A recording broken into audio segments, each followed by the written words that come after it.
Good morning. Welcome to episode 94 of Coffee with Mr. Green.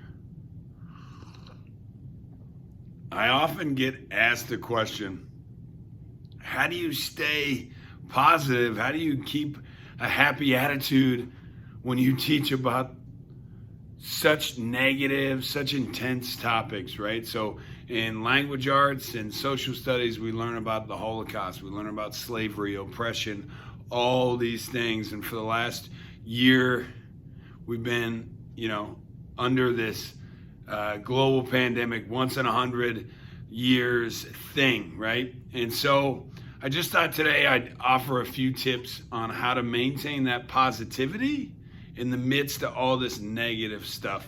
And the first tip, step one, is to assume positive intent. Okay? If we walk around not trusting everyone, right, that turns that positive light in us super negative. And if we turn to literature, we can read about it. It's one of the people that I've played twice in my life, Ebenezer Scrooge.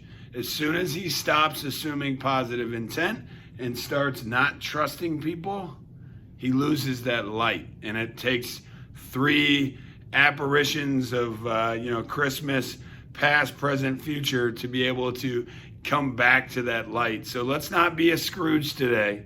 Let's assume positive intent in people. Tip 2, meet people where they're at, right? And so we've got to meet people where they're at. We've all got different histories. We've all got different things that we believe and see and that runs our day. And we've got to meet people where they're at and then bring them up, okay? Or bring them to wherever we're going.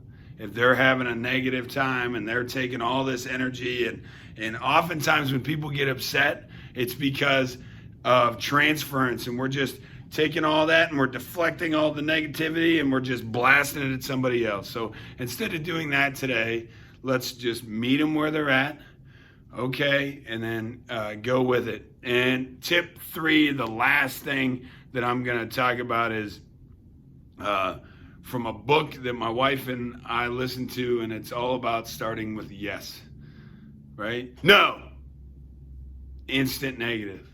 Okay, there are things to say no to. I'm talking about those daily moments where somebody asks you to do something.